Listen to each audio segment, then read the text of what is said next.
دردارنكي او قري قف مرحوم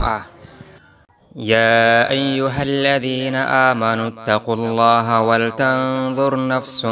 ما قدمت لغد واتقوا الله إن الله خبير بما تعملون. waxay tiri si fiican u dhuux waxaan qorayo geerideeda kama walwalqabo muhiimad weyni ma laha sida jirkeyga u baaliyoobi doono muslimiinta sida caadiga ah markuu qofka dhinto loo sameyn jiray ay igu sameyn doonaan dharka ay iga bixin doonaan way dhaqi doonaan markaas ay kafanin doonaan kadib gurigeyga iga soo saari doonaan waxay ii kaxayn doonaan gurigeyga cusub ee qabriga dad badan ayaa tacsideeda imaan doona bal qaarkood balamihii iyo shaqooyinka ay lahaayeen ayay aniga darteeda u soo dayn doonaan meydkaygay u soo raaci doonaan kadib duugteeda ayay ka qayb qaadan doonaan dadkaas sidaa u tirada badan maalin intaa noolaa hal mar ma aysan isin nasteexo wax ka dari doonta geerideeda bacdigeed khayr ima aysan fari jirin alla imaysan xasuusin jirin waxyaabaha intaan sariirta meyd ka saaranahay laga takhalusi doono waxaa ka mid ah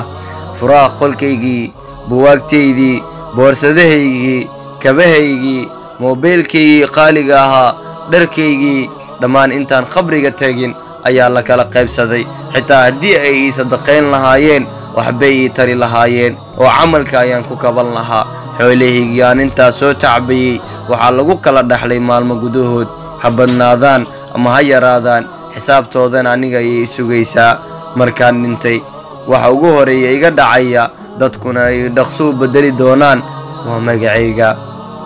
qolka anigoo ku jiro ayay dadka oran doonaan aaway meydkii waan maqlayaa laakiin ma oran karo waa kan bal may magacaygii saacada ka hor le igu wici jiray may igu wacaan markay rabaan inay salaada igu tukadaan waxay oranayaan aaway janaasadii bal may magacayga igu yeeraan markay luxdiga qabriga ay dhigayaan waxay igu oranayaan meydka wajiga ka fayda meydka bal may magacayga igu yeeraan sidaa darteed ma ahayn inay isiraan ama aan ku sirmo nasabkaygii iyo qabiilkaygii aan ku faani jiray maanta magacayga kaliya inay igu dhawaaqaan ayay markaas iga baqaylayaan intaasi waa tusaalo balse xaqiiq ayaad u arki doontaa maalin maalmaha ka mid ah qof kasta oo maanta noolow ogow murugta ku sugayso waxay u qaybsami doontaa ilaa 3 qayb oo kala ah dadkii ku aqoonsanaa inaad tahay nin karameed ah xoog iyo karti badan waxay ku oran doonaan yaa miskiin saaxiibadaada waxay ku murugoon doonaan saacado maalmo xitaa isbuuc iska dheh kadib sheekadaada way ka bixi doonaan qosolkooda ayaa dhici doona murug aad u daran oo laga dareemi doono gurigaad ka baxday iyo ehelkaagii maalmo isbuuc bilooyin xitaa sanado kadib baa lagu hilmaamay waxaad gelaysaa dadka marmar la xasuusto xisaabtaadii adduunka halkaa bay ku dhammaatay waxaa bilaabday xisaabtaadii aakhiro aad ku lahayd xoole ma lihid quruxdii waa kaa dhammaatay owlaadii carruur ma lihid caafimaad haba sheegin waxaad ka tagtay daarihii dhaadheeraa aad dhisatay xaaskaagii nin kale ayaa qabo maanta ninkaagana naag kale ayuu qabaa maanta ilmahaagana iyaga ayay markaasi u shaqaynayaan kaliya waxaad maanta haysataa camalkaagii wanaagsanaa su-aasha hadda taagan waxay tahay ma haysataa maanta la jooga camalkaas beri ku anfici lahaa ma ku dadaashay salaadaha faralka ah sunooyinka sadaqada sirta ah salaada habeenkii loo istaago mise maya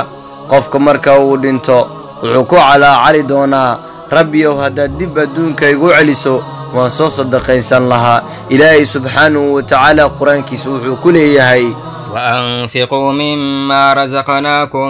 من قبل أن يأتي أحدكم الموت بحيانا وحكمدا وحا إبايدين كو أرزقي جيريدا هرتاد فيقول رب لولا أخرتني إلى أجل قريب روحا وحبحسن وعودي دونا أيبو ماد مدد ودبي ديكتد oo aan sadaqaystee فأصدق وأكن من الصالحين oo aan ka mid noqdo kuwa wanaagsan ee wax sadaqaysta ولن يؤخر الله نفسا إذا جاء أجلها naf malageeda galayna eebba dib uma dhigo والله خبير بما تعملون ilaahayna waa ogyahay waxaad camal falaysaan maxay tartaa sadaqada uu qofka dhintay ku arkay geeridiisa kadib muxuu dhihi waayey waan soo xajin lahaa waan soo salaadi lahaa waan soo soomi lahaa culimadu waxay yiraahdeen waxa uu sidaa u yiri kadib markuu arkay weyninka ay leedahay sadaqada iyo ajarka laga helayo oo tiro badan war ka faa'iideysta wax bixinta haddii uu maqalkan ku soo gaaro oo aad la wadaagto walaalahaaga ayaa sadaqada ka mid ah walaalayaal aynu wax sadaqaysano inteenu dhiman ka hor walaalaha wax haystana ilaahay qalbigooda ku weyneeyay wax bixista intaana wax haysaninna ilaahay ummadiisa ugu soo dhiibo waxaan idin leeyahay sadaqadu waa shay muhiim ah waad aragtaan markaan qiyaamaha tagno qaarkeen aan wax bixin jirin inay dhihi doonaan ilaahay dib inoo celi aynu wax soo sadaqaysane balse hadda aynu fursad haysanaa masaakiinta aynu wax siino inta garabka u baahanna aynu caawino waxaan waa adduunyo waa laga tagayaa walaalkaaga hadduu baahan yahay ilaahay subxaanahu wa tacaala waxba ma uusan u weyn balse wuxuu eegayaa in walaalka uu walaalkiisa kaleeto markaasi uu caawinayo sadaqadu waa shay muhiim ah sadaqadu waxay reebtaa waxyaabo fara badan aad baad u mahadsantihiin daawashada muuqaalkan walaalaha qaaliga ee ku xiran